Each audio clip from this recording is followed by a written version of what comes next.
Di dunia nyata itu orang tua lahir lebih duluan anak-anak. Makanya ada aturan ini, aturan itu, aturan ini, aturan itu, aturan. Di dunia maya, anak-anak lahir lebih duluan orang tua. Akhirnya banyak orang tua ketika dia masuk ke dunia maya, dia bikin sama kayak dia anak-anak. Padahal dia sudah tua. Jadi jaga baik-baik. Aku berkata kepadamu, kasihilah musuhmu, berbuatlah baik bagi yang membencimu, mintalah berkat bagi yang mengutuk, berdoa bagi yang mencacimu. Kalau pipi kirimu ditampar, berikan juga pipi kanan. Aku yang memilih kalian. Bapak Ibu Saudara-saudara, mari kita berdoa untuk pemberitaan firman Tuhan. Mari berdoa. Ya Tuhan Allah, kami mohon kepadamu, kuatkanlah dan teguhkanlah iman kami. Supaya waktu di mana kami belajar firman Tuhan, biar ini menjadi waktu paling baik buat kami. Kami berdoa, Tuhan menjauhkan semua penggoda pencobaan. Kami berdoa supaya di bulan keluarga ini, seluruh pemberitaan firman ini akan menjadi bagian yang sangat baik bagi kehidupan keluarga kami. Terima kasih Tuhan, kami rindu pada firman-Mu. Berfirmanlah bagi kami. Di dalam nama Yesus, firman yang hidup itu, kami berdoa. Amin. Bapak Ibu Saudara-saudara, tema yang ditetapkan oleh Majelis Sinode Gemit untuk hari Minggu pertama di bulan keluarga ini, temanya adalah spiritualitas bertumbuh di dalam keluarga. Pembacaannya terambil dari surat 2 Timotius pasal 1 ayat 1 sampai ayat yang ke-14. 2 Timotius pasal 1 ayat 1 sampai ayat yang ke-14. Salam dari Paulus, Rasul Kristus Yesus, oleh kehendak Allah, untuk memberitakan janji tentang hidup dalam Kristus Yesus kepada Timotius, anakku yang kekasih. Kasih karunia, rahmat dan damai sejahtera dari Allah Bapa dan Kristus Yesus Tuhan kita menyertai engkau. Ucapan syukur dan nasihat untuk bertekun. Aku mengucap syukur kepada Allah yang kulayani dengan hati nurani yang murni, seperti yang dilakukan nenek moyangku. Dan selalu aku mengingat engkau dalam permohonanku, baik siang maupun malam. Dan apabila aku terkenang akan air matamu yang kau curahkan, aku ingin melihat engkau kembali supaya penuhlah kesukaanku. Sebab aku teringat akan imanmu yang tulus ikhlas, yaitu iman yang pertama-tama hidup di dalam nenekmu Lois dan di dalam ibumu Eunike, dan yang aku yakin hidup juga di dalam dirimu. Karena itulah aku peringatkan engkau untuk mengobarkan karunia Allah yang ada padamu oleh penumpangan tanganku atasmu. Sebab Allah memberikan kepada kita bukan roh ketakutan, melainkan roh yang membangkitkan kekuatan, kasih, dan ketertiban. Jadi janganlah malu bersaksi tentang Tuhan kita, dan janganlah malu karena aku seorang hukuman karena dia, melainkan ikutlah menderita bagi Injilnya oleh kekuatan Allah.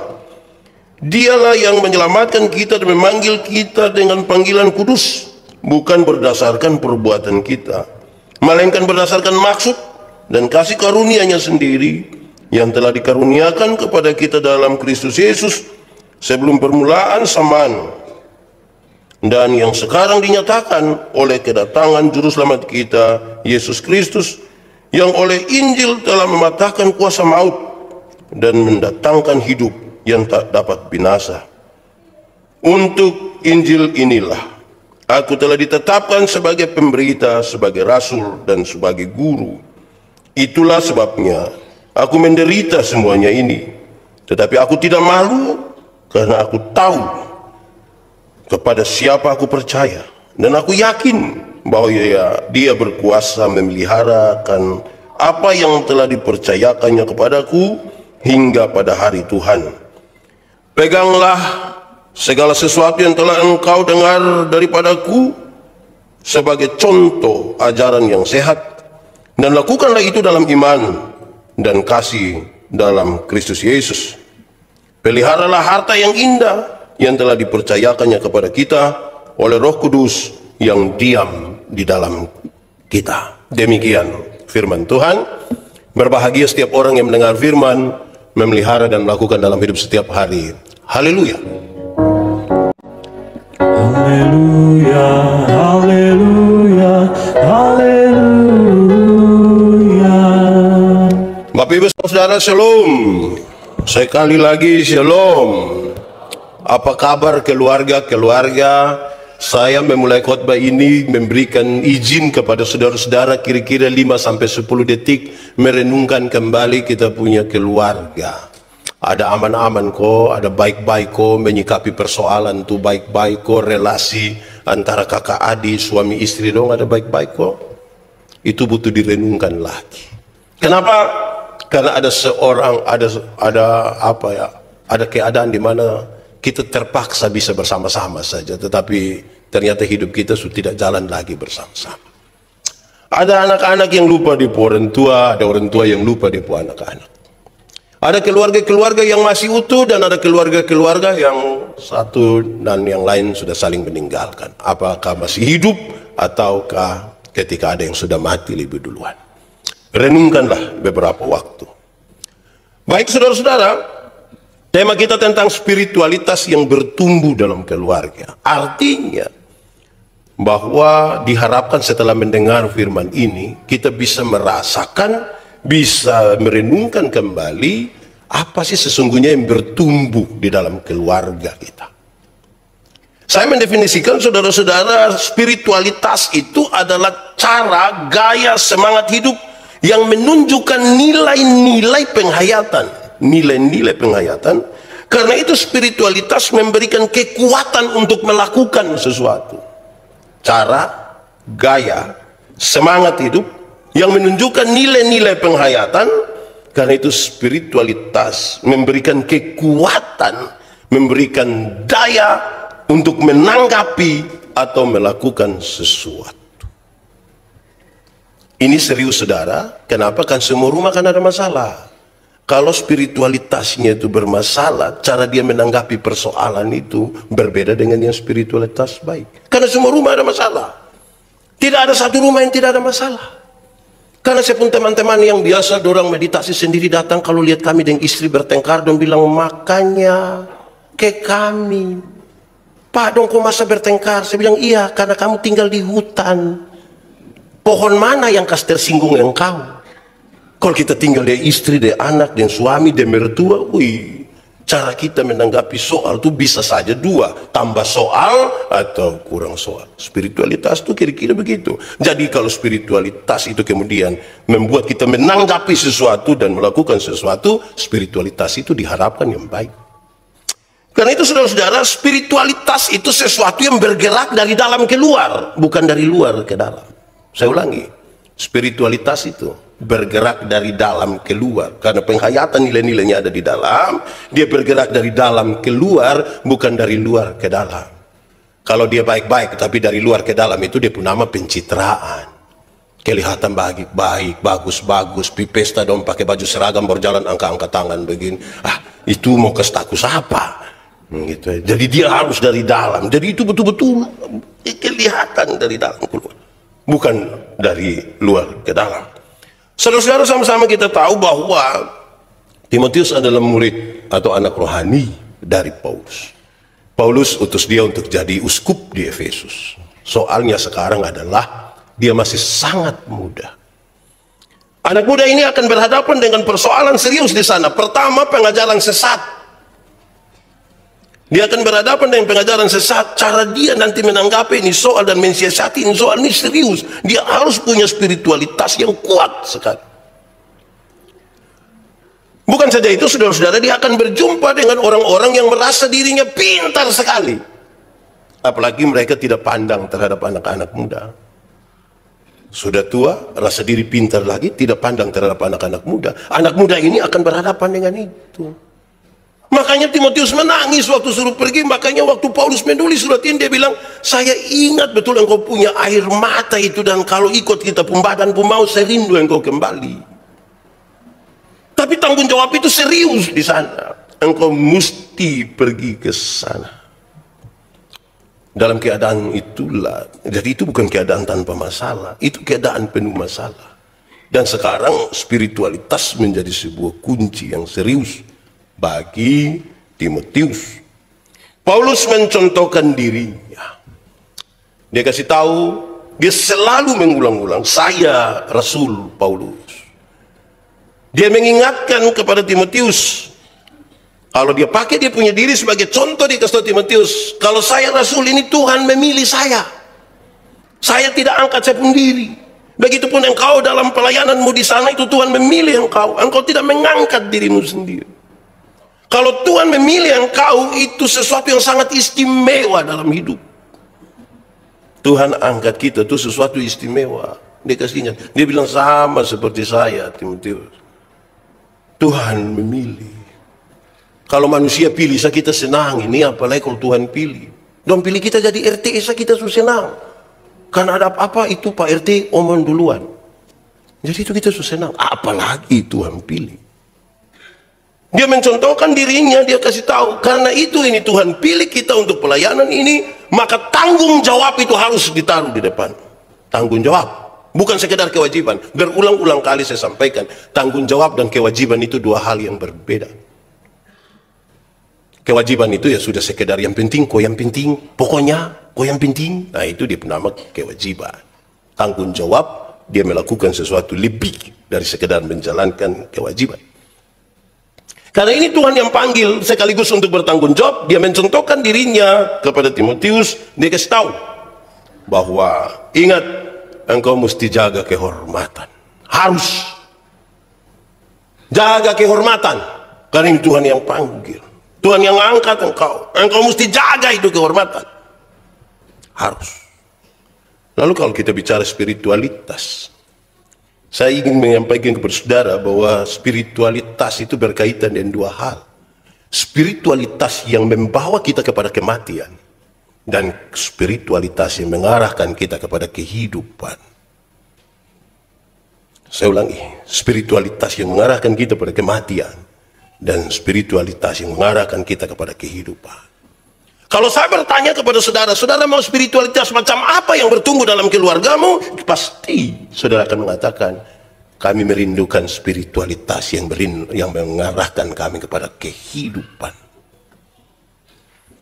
Kalau itu menjadi cita-cita kita, kita belajar dari teks ini yang menarik. Kalau mau spiritualitas itu membawa kehidupan, dalam tulisan ini Paulus menyatakan bahwa Paulus percaya kepada Timotius. Saya percaya engkau pasti punya iman. Saya yakin itu. Karena saya percaya itu, saya mengutus engkau pergi ke sana. Dia mau kasih tahu di awal bahwa spiritualitas yang bertumbuh itu adalah sebuah yang bertumbuh di rumah yang baik, yang mengarahkan kepada kehidupan, adalah spiritualitas yang dimulai dari rasa percaya. Orang tua harus berani percaya anak. Anak juga mesti berani percaya orang tua. Suami mesti berani percaya istri. Istri mesti berani percaya suami. Saya mau tanya kita, boleh jawab, boleh tidak juga tidak apa-apa. Kita saling percaya kok. Ada amin. Bapak-bapak dong bisa kasih mama pegang HP. Bapak-bapak dong juga HP pola rumit. Harus pakai kontak mata lah, sidik jari lah. Dia penyidik polisi. Butuh percaya. Bayangkan kalau satu rumah itu tanpa percaya. Itu mama setiap kali pulang hanya bilang begini, nah dong dia model begini. Kasih dong sedikit dong bikin sampai dong bapak pun keluarga kok. Kenapa tidak omong di anak dong bawa bapak pun keluarga. Bapak pun keluarga itu tidak tahu apa-apa. Bayangkan kalau kita tidak saling percaya. Kalau lawan dari tidak percaya itu apa? Ya curiga. Hidup dalam kecurigaan, saudara lihat kalau hidup dalam kecurigaan terus, yang kita tumbuhkan itu adalah kecurigaan. Bukankah ini rumah diarahkan pada kematian? Bapak tua pulang biasa jam 12, sekarang kok jam 12 lewat 1. Ini dia di mana sebenarnya? Bayangkan kalau hidup itu hanya kita tumbuhkan kecurigaan. Itu baik. Percaya. Ulang untuk percaya. Dia ulang kok. Kira-kira kita ini masih bisa dipercaya kok tidak. Jangan sampai kita itu bukan lagi bisa dipercaya. Kedua, saudara-saudara, karena berkaitan dengan kehormatan, Paulus nasihat Timotius, jaga kehormatan keluarga. Karena engkau pun keturunan ini keturunan baik-baik. Engkau pun nenek Lois itu telah berhasil membesarkan mamamu Eunike. Dan engkau juga tumbuh dari tengah-tengah keluarga itu yang baik. Tolong jaga kehormatan keluarga. Orang tua di mana yang mau dipu anak bikin rusak nama keluarga? Semua orang tua mau supaya anak-anak menjaga keluarga yang baik. Karena itu menjaga kehormatan itu baik bagi sebuah spiritualitas yang mengarahkan kepada kehidupan. Jaga kehormatan. Jangan sampai kita menghancurkan kehormatan. Apalagi dengan hal-hal kecil. Apalagi dengan hal-hal yang sebenarnya bisa diabaikan. Ketiga, saudara-saudara, ingat, engkau harus jaga baik-baik. Ingat baik-baik akan jabatan dan karunia yang Tuhan berikan kepadamu. Kau jabatan apa? Jaga. Bapak, saya begini-begini tidak ada jabatan. Ada, minimal jabatan sebagai kepala rumah tangga lah. Jaga baik-baik. Saya berkhotbah di kaum bapak dong, saya kasih tahu. Dunia sekarang ini kan ada dua dunia. Satu dia pun nama dunia nyata, yang satu dia pun nama dunia maya. Di dunia nyata itu orang tua lahir lebih duluan anak-anak. Makanya ada aturan ini, aturan itu, aturan ini, aturan itu, aturan. Di dunia maya, anak-anak lahir lebih duluan orang tua. Akhirnya banyak orang tua ketika dia masuk ke dunia maya, dia bikin sama kayak dia anak-anak. Padahal dia sudah tua. Jadi jaga baik-baik kehormatan. Karena dari nenek sebagus, turun lagi mama yang bagus, anak-anak mesti bagus. Karena nanti engkau punya anak-anak juga. Kira-kira begitu. Keempat, dia ingatkan dalam tugas itu, saudara-saudara, dari spiritualitas yang bagus itu yang bertumbuh, maka engkau akan menyatakan sifat-sifat sebagai seorang pengajar Kristen yang baik. Karena engkau punya spiritualitas bagus, Timotius, maka sifat-sifat pengajar Kristen itu mesti kelihatan dalam hidupmu. Satu, engkau mesti punya keberanian. Sebagai pengajar Kristen engkau harus berani. Kalau berani itu mesti mendalami dengan baik, tahu dan baik, Timotius. Kalau tidak tahu baru berani itu cari masalah itu. Berani, pengajar yang baik. Kedua, engkau mesti punya kekuatan. Jangan lemah-lemah, kuat sedikit. Ketiga, dalam itu dua itu engkau mesti punya kasih. Berani tanpa kasih itu kelemahan. Kekuatan tanpa kasih itu kelemahan. Harus engkau memiliki kasih. Keempat, cirinya adalah engkau mesti punya kedisiplinan hidup. Disiplin. Tidak harus diatur oleh peraturan. Tapi setiap orang boleh membangun hidupnya di dalam kedisiplinan. Itu baik. Dan pelajaran itu mestinya tumbuh di rumah. Rumah itu tempat dia bertumbuh. Disiplin. Saya ingat ini sapu bapak itu. Kita diajar harus setiap 4:30 pagi itu ibadah.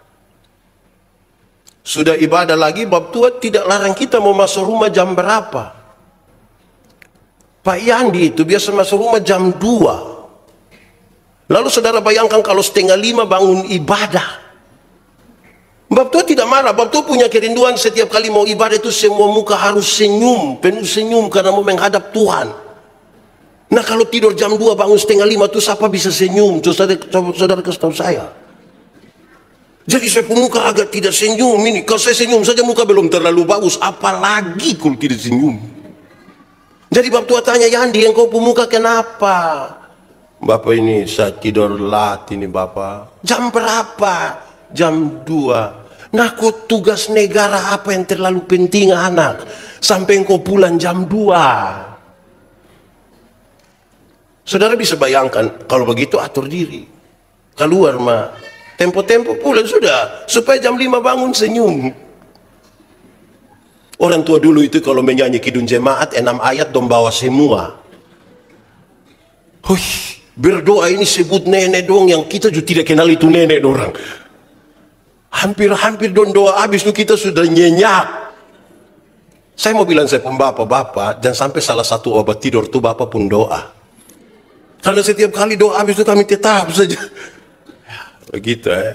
Jadi disiplin itu mesti diatur. Nah, saudara-saudara, berkaitan dengan itu, kan itu semua sesungguhnya pelajaran-pelajaran di rumah yang kita harus ingat kembali. Kita mesti ingat kembali. Apa itu ada jalan? Sebab apa? Sebab anak-anak makin besar dan kita orang tua makin menurun. Makin menurun, makin menurun. Kita pun anak-anak yang remaja dong ini kan cara menanggapi soal itu kadang-kadang tidak baik. Ketika orang tua tidak setuju dan dia pun mau, dia marah baik-baik, dia banting pintu. Pak! Di Agape ini ada yang anak remaja tukang banting pintu, ada. Yang duduk di lantai 2 dong, kamu banting-banting pintu. Saya kasih tahu kamu yang banting-banting pintu itu kan kamu belum tahu harga pintu berapa. Kalau kamu sudah tahu harga pintu berapa, apalagi yang kayu jati, kamu akan tutup dengan teratur. Jangan dong ajar kudu mengerti sedikit. Banting pintu lagi. Oke, mari kita renungkan ini, saudara-saudara. Karena itu saudara-saudara, spiritualitas yang bagus tadi di dalam rumah itu memungkinkan kita dimanapun, di rumah, di tempat kerja, di tempat pelayanan, di mana-mana muncul sejumlah hal yang baik ini. Saya catat, ini saya suka seringkas ini. 8. Tidak apa-apa toh.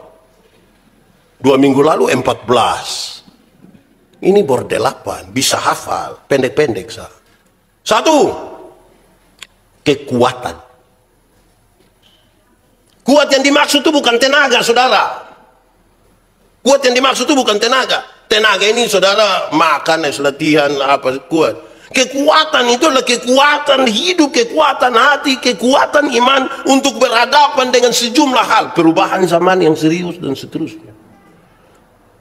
Berhadapan dengan kakak, adik, mama mantu. Wih, kita ini kadang-kadang dengan mama mantu kita tidak terlalu aman. Kalau kita punya kekuatan hati itu, saya pernah bilang di sini saudara, kalau kita punya hati kuat, mama mantu mau datang di kita tuh kita senang sah.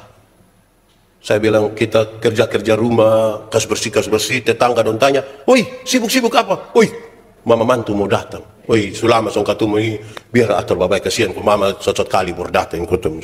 Itu kalau hati kuat. Kalau hati tidak kuat dia kerja, kok kenapa kok begini?" Nenek mau datang. Singa. Kok datang berapa lama? Ini ampa hari mah. Tinggal imam tua tuh ampa hari macam kayak ampa bulan. Mam tuh, ini hati kalau tidak kuat, memang berat. Butuh kuat-kuat gitu buat ya. Orang tua dong juga ajar anak dong kok kuat-kuat. Jangan kok bergerak sedikit lemah, bergerak sedikit takut. Berani sedikit, kuat sedikit. Kan dong berhadapan dengan zaman yang keras ini, godaan juga keras. Semua keras-keras habis ini, mesti kuat.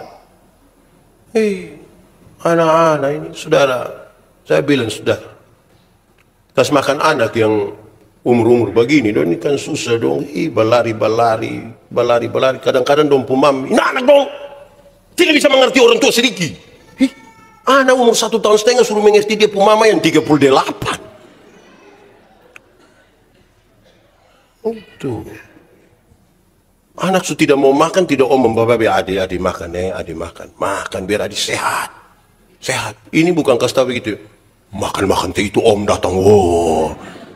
Itu om juga datang, wow. Ini anak besar dalam ketakutan. Setiap kali lihat itu om dia, kuat.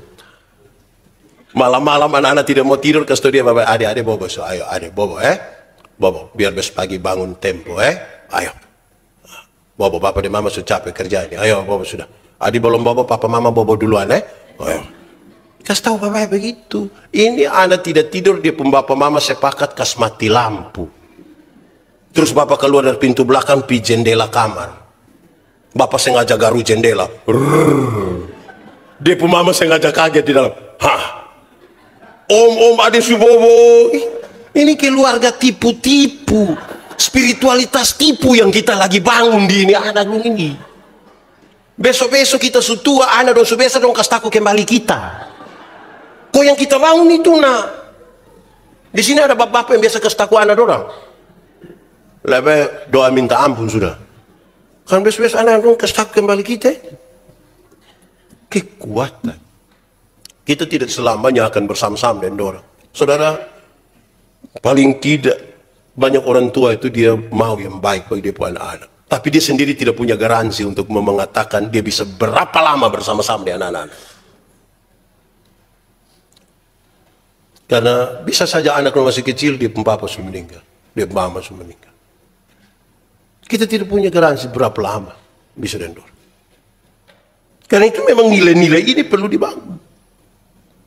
Kedua, saudara-saudara, spiritualitas yang tadi belajar baik di rumah itu akan membangun sebuah pemahaman dan kehidupan dalam keselamatan. Kehidupan dalam keselamatan. Orang kalau kehidupan dalam keselamatan itu dia hidup aman, dia selamat. Ada suatu anak senyum-senyum terus, orang tanya kenapa senyum terus? Bagaimana saya tidak senyum, kalau saya mati masuk surga? Memang ada masalah juga dalam hidup, tapi dia tahu ada kekuatan yang baik. Kenapa kan dia diselamatkan? Dalam kasih yang besar itu. Bayangkan kalau kita hidup tanpa keyakinan akan keselamatan. Jadi apa? Kita tanya, mama kira-kira mati masuk surga kau tidak? Mau tapi hijau omong begitu teh. Anak-anak masih kecil ini. Belum lagi pembapa model begitu lah. Hai. Ini keselamatan. Ketiga, saudara-saudara, pengudusan. Spiritualitas yang mengarahkan kehidupan yang tumbuh di rumah, mengantarkan kita kepada kehidupan yang kudus. Setiap kali bicara pengudusan itu bicara tentang kesatuan dengan Tuhan. Tuhan yang kita sembah itu Tuhan yang kudus. Yang bersatu dengan Tuhan itu menjaga kekudusan. Karena yang kudus tidak dapat bersatu dengan yang tidak kudus. Itu menjadi penting. Ada masalah, ada pergumulan semuanya, tapi pengudusan. Pengudusan itu, saudara, kekudusan hidup. Tidak saja kelihatan di luar, tapi karena dia itu di dalam. Saudara tidak akan pernah dengar pendeta Yandi itu pencuri apa, saudara tidak akan pernah dengar itu. Tapi saudara tidak tahu apa yang ada dalam pikiran dan perasaan saya ketika saya menginginkan orang lain pembarang atau apa. Saudara tidak akan tahu. Itu saya yang tahu dan Tuhan yang tahu. Kita bisa menahan diri untuk sesuatu yang tidak dilihat oleh banyak orang, tapi Tuhan melihat sesuatu di sini. Apalagi saudara, dosa itu tidak terjadi serta-merta. Dosa dibuai di pikiran, dibuai di perasaan, terus menerus. Dia butuh sedikit pemicu untuk membangkitkan. Malam-malam kok kita belum bisa tidur, kok lihat-lihat loteng, lihat-lihat begini, baru senam. Saya ada ide. Terus dia bikin status, sudah 2 jam 12 lebih 45 menit, tapi mata belum bisa tertutup. Oh, itu masalah itu. Jaga baik-baik. Keempat, anugerah. Satu kata yang baik bagi orang-orang yang membangun hidupnya di dalam Tuhan. Anugerah. Pemberian cuma-cuma. Pemberian cuma-cuma. Baik ketika kamu dipanggil, baik ketika kamu menikmati hidupmu, kamu diberikan sesuatu yang cuma-cuma oleh Tuhan. Anugerah itu dibangun di atas kasih Allah yang besar. Karena itu mestinya itu hidup di dalam kehidupan orang-orang yang mengaku percaya kepada Tuhan. Saudara, orang yang tinggal di dalam anugerah Saya selalu mengatakan, tinggallah selama mungkin di dalam anugerah, supaya kita bisa melakukan banyak sekali kebaikan sebagai bentuk ungkapan terima kasih atas karunia-karunia yang Tuhan berikan bagi kita, anugerah yang kita dapat dari Tuhan. Hiduplah selama mungkin di dalam anugerah itu. Kalau tidak, kita hanya mengeluh. Sudah mengeluh lagi membanding dengan orang lain. Dan kita merasa kita tidak diberkati. Orang lain diberkati, kita tidak diberkati. Kadang-kadang kita cek orang lain punya masalah, kita lupa bahwa kita punya masalah. Kan kita tinggal di luar anugerah. 5. Spiritualitas yang mengarahkan kepada kehidupan itu, saudara, kan dia bicara tentang Injil. Maka kita diarahkan untuk makin mengenal maksud-maksud Allah. Mengenal maksud-maksud Allah ini sebuah proses yang terus-menerus, dan proses itu seringkali tidak seperti apa yang kita bayangkan. Yusuf, dia dilahirkan sebagai bagian dari keluarga Yakub. Dia seorang pemimpi yang bahkan tidak disukai oleh saudara-saudaranya. Bukan sekadar tidak disukai oleh saudara-saudaranya, tetapi saudara-saudaranya berikhtiar untuk membunuh dia. Ada rasa tidak enak juga, akhirnya mereka tidak jadi bunuh, orang jual saja. Terus ini orang jual lagi Yusuf, sampai terakhir dia ada di rumah Potifar. Jadi korban fitnah di sana.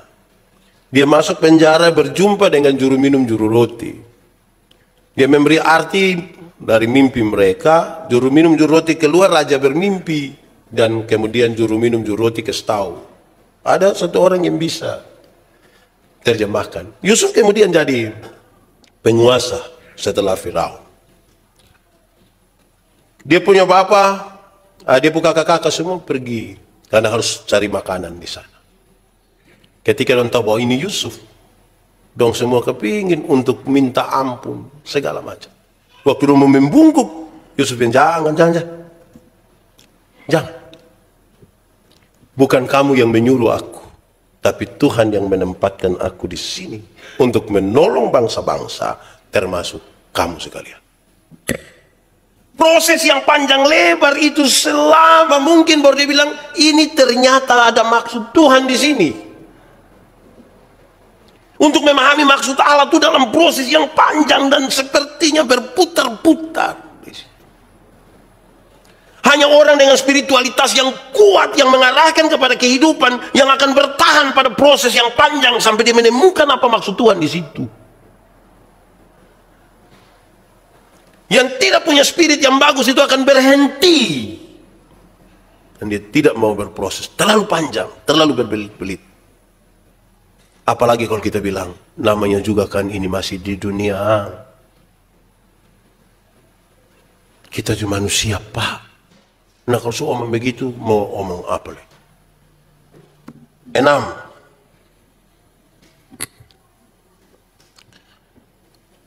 Pembebasan, kehidupan. Injil itu harus menyangkut kehidupan. Kehidupan di surga tidak seseorang. Tapi kehidupan di dunia ini mesti juga dijalani. Dijalani dengan normal. Sambil juga memperhitungkan orang lain, mengingat orang lain. Tidak untuk diri sendiri dalam kehidupan kita di dunia.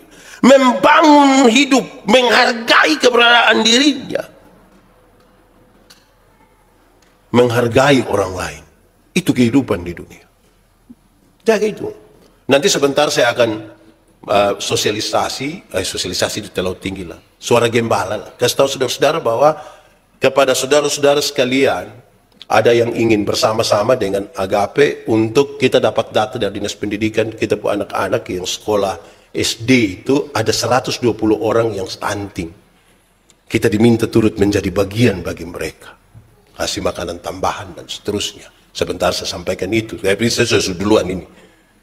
Supaya kita juga menjadi bagian bersama dengan mereka. Kan ini hidup di dunia. Bukan soal apa yang saudara kasih. Tapi soal apa yang tergerak dari hatimu untuk menjadi bagian dari kehidupan ini. Di dalam kehidupan ini ada banyak hal kita mesti urus. Kadang-kadang kita mesti urus orang lain juga. Urus diri, urus orang lain, urus keluarga. Hei, COVID cuma menurun, ini tiap hari kita kumpul keluarga. Nikah sana, nikah sini, ini mati sini, situ, hancur. Tapi ya itu hidup sudah. Mau apa lagi? Mau tidak kumpul? Pindah. Tapi mana kok begitu? Ya hidup keluarga itu 6. 7. Spiritualitas yang bertumbuh baik di rumah tadi itu mengajak dan mengantar kita pada sebuah pelayanan. Melayani apa ini? Kita melayani Tuhan. Kita tidak sementara melayani pekerjaan Tuhan. Kita melayani Tuhan. Kalau saudara hanya sekedar melayani pekerjaan, jadwal-jadwal mungkin padat sekali. Itu pekerjaan. Tapi kalau kita melayani Tuhan, beda dengan sekedar melayani pekerjaan. Tanggung jawab kita ini banyak toh. Pelayanan di bidang rohani ada, di bidang yang jasmani ada. Semua kita diminta untuk menjadi bagian dari situ. Saudara lihat ya, kalau pekerjaan yang begini banyak ini tanpa spiritualitas, di rumah juga tidak aman, di semua tidak aman. Kita hidup macam tertekan itu. Terakhir ke-8. Saya kira ini yang paling membuat kita dewasa, yaitu perjumpaan dengan Kristus. Harusnya saya taruh ini di pertama, tapi saya mau taruh dia di bagian terakhir. Bahwa spiritualitas yang membawa kehidupan itu sebenarnya adalah perjumpaan dengan Kristus. Dalam perjumpaan dengan Kristus kita baca ulang-ulang Yohanes pasal 14, dikasih tahu, aku jalan, kebenaran dan hidup. Filipus bilang, Tuhan tunjukkanlah kepada kami Bapa itu dan itu cukup bagi kami. Tuhan Yesus bilang, hai, sekian lama engkau bersama-sama dengan aku tapi engkau tidak mengenal aku. Engkau seperti orang yang tidak percaya saja. Mau melihat dulu baru percaya. Lantas kemudian di ayat yang ke-12 dikasih tahu, barang siapa percaya kepadaku melakukan pekerjaan-pekerjaan yang aku lakukan. Supaya setiap orang yang mengaku percaya kepada Tuhan Yesus dan dia telah berjumpa secara pribadi dengan Tuhan Yesus, melakukan pekerjaan-pekerjaan yang aku lakukan. Saya sebut ini sebagai sebuah kedewasaan betul. Karena mengaku percaya sudah, menjadi Kristen sudah, tetapi sekarang melakukan seperti yang Tuhan Yesus lakukan ini, ini panggilan yang cukup berat bagi kita. Bayangkan kalau di rumah kita tidak mulai dari itu. Di waktu aku lapar, kamu tidak beri aku makan. Waktu aku telanjang, kamu tidak memberi aku pakaian. Waktu, kalau disebut satu-satu segini Tuhan ini, terlalu banyak ini. Tapi itu sangat dewasa. Rumah yang baik ini, saudara-saudara, di mana pelajaran-pelajaran dan nilai-nilai penghayatan itu tumbuh di situ, dia akan keluar dari rumah yang baik itu pada kehidupan yang berjumpa dengan semua hal yang ada di situ. Kalau tidak, saudara, cara kita menanggapi masalah, saudara lihat kalau orang yang dewasa spiritualnya berjumpa dengan masalah yang sama dengan orang yang tidak dewasa spiritualitasnya, waktu berjumpa dengan soal yang sama, cara mereka menyikapi itu soal kan beda-beda. Yang dewasa itu dia pun cara bersikap lain. Yang tidak dewasa itu dia pun sikap kadang-kadang kita aneh. Ada orang, saya biasa bilang kalau kita punya kedewasaan spiritual, kita yang berubah. Anak umur 3 tahun, meja 10 kilo. Anak umur 3 tahun bisa pikul meja 10 kilo. 17 tahun kemudian, anak umur 20 tahun. Dia bisa pikul meja yang 10 kilo? Bisa. Yang berubah anak, meja tidak berubah. Itu dewasa. Tidak meminta beban menjadi ringan. Dia minta bahu yang semakin kuat. Karena dia tahu kalau Tuhan izinkan ada masalah dalam hidupnya, Tuhan tahu ada berapa kuat dia pun bahu untuk itu. Tantangan di rumah ini kan terlalu besar, saudara. Harusnya kalau orang lolos dari rumah itu disuruh hidup dengan baik.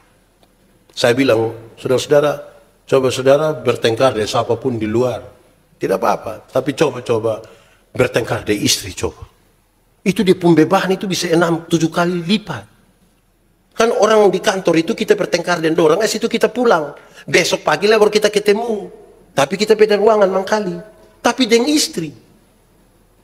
Kan kita bangun tidur dia pemuka. Kita pergi dapur dia pemuka lagi. Di ruang tengah dia foto paling besar. Wih, saudara bisa tertekan itu.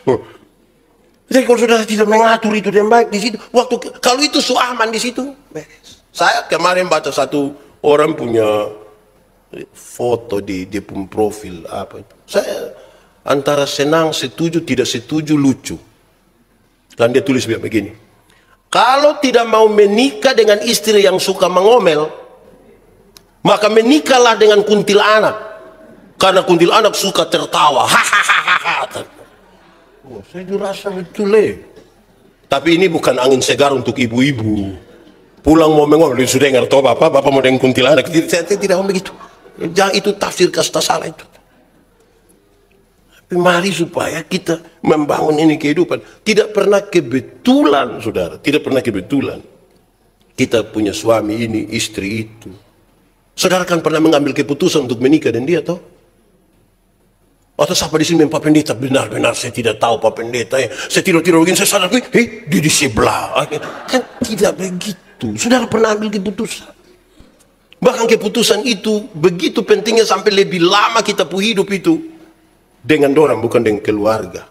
Dengan orang tua maksudnya. Akan tiba waktunya seorang laki-laki meninggalkan ayah ibunya dan bersatu dengan istri. Nikah umur 30 tahun, kita usia 30 tahun nikah. Tinggal dengan ibu, istri itu 40-50 tahun. Bayangkan. Bukan tambah hari, tambah bagus. Tambah hari dia menyusut. Dia kekar mana kok? Wih, saudara mesti ini kuat ini. Dia bangun di rumah. Anak-anak dong juga begitu tuh. Kita anak 3 orang di rumah. Tidak mungkin 3-3 itu anak-anak yang sopan, teratur, suka menabung, pandai, cerdas. Tetap satu agak miring-miring sedikit sampai kita batuduh ini ikut siapapun keluarga ini. Tetap satu agak ini, kita pun hatimu kuat. Ada orang tua datang di saya, Pak Pendeta, ini anak dan tidak tahu kita mau pakai cara apa, Pak Pendeta. Pukul sudah, marah sudah, ikat sudah, bakalai sudah, tapi model begini terus. Tahu dong ikut siapa? Saya bilang, kau mau ikut siapa? Kalau bukan ikut dia pun bapak, ya pasti ikut dia pun mama. Masa ikut saya? Salah itu. Ini ikut salah satu. Anak dong ini kita, ketemu dong ini juga berat. Apalagi anak dong sekarang dong juga. Kayak apa kok? Tapi namanya kita pun anak sudah toh. Yang kita bangga lihat doang juga. Dong style bagus-bagus begini datang di gereja, lihat dia pun jalan begini, kita orang tua bakorek bilang, itu ke lu dulu Kita juga bangga lihat orang itu. Tapi kita susah. Anak-anak dong laki-laki 1 orang saya di rumah. Jadi kita bilang jangan kerja. Lu tidur bang, aduh papa dan mama pun buah hati ini. Jangan kerja. Dia mau dan satu nona dia pitofa di itu nona pu rumah. Dia pu mama lewat, aduh kakak kenapa? Itu nona pu mama bilang, namanya sendiri mau dia orang pu anak. Kita mau, ya itu kita pu hidup begitu Jadi kalau spiritualitas itu tidak bertumbuh dan baik dalam rumah, saudara, kita menjalani hidup macam apa? Saya tidak ingin mengatakan bahwa spiritualitas itu terjadi satu kali. Dia proses tanpa selesai, terus menerus dari satu hari ke satu hari, dari satu hari ke satu hari. Timotius belajar baik, saudara. Masih sangat muda baca habis Alkitab. Masih sangat muda baca Alkitab. Kita siapa yang sudah baca habis Alkitab, coba? Yang sudah baca habis belum tentu mengerti. Apalagi yang belum baca. Bagaimana mau baca? Alkitab tidak ada. Mau baca apa? Dia belajar dari siapa? Dari dia pun nenek, dari dia pun mama. Dia pun mama tanpa tantangan. Ada tantangan. Karena dia pun memang orang Yahudi, dia pun bapak orang Yunani. Perbedaan budaya mereka itu cukup serius untuk membangun satu manusia yang bernama Timotius. Dia setia melayani, bahkan dia dekat dengan Paulus. Waktu Paulus di penjara sekalipun dia ada. Bukan saja waktu Paulus jalan-jalan, kok keliling-keliling dia ikut, senang-senang. Waktu disusah pun dia ada di situ. Alkitab bilang, dia sakit lambung, tapi melayani. Oh, nah, dia punya alasan untuk tidak melayani. Dia punya gangguan pencernaan, tapi dia melayani. Makanya Paulus nasihat dia, hei Timotius, makanya jangan minum air putih saja, minum sedikit untuk penyembuhan. Minum sedikit, bukan sedikit-sedikit minum. Kita puan anak ini sedikit-sedikit minum. Susah. Jadi harusnya, saudara lihat, dia punya sejumlah alasan tetap, tapi spiritualitas yang hidup itu membawa dia untuk tetap bertahan. Situasinya bukan gampang-gampang, situasi yang dia mengelola banyak sekali perbedaan dan seterusnya. Memungkinkan kehidupan itu ada, toh? Tuhan memberkati kita. Mari kita tunduk kepala, kita berdoa. Ya Tuhan Allah, kami bersyukur kepadamu. Engkau menyatakan isi hatimu. Kami percaya, kami terlalu terbatas. Tetapi kalau Tuhan di dalam kami dan kami di dalam Tuhan, benih-benih firman ini akan bertumbuh dan berbuah dalam hidup kami. Tolonglah kami Tuhan, biar firman-Mu akan menjadi pelita bagi kaki kami, terang bagi jalan kami. Amin.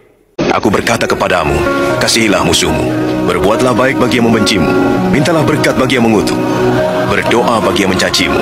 Kalau pipi kirimu ditampar, berikan juga pipi kanan. Aku yang memilih kalian.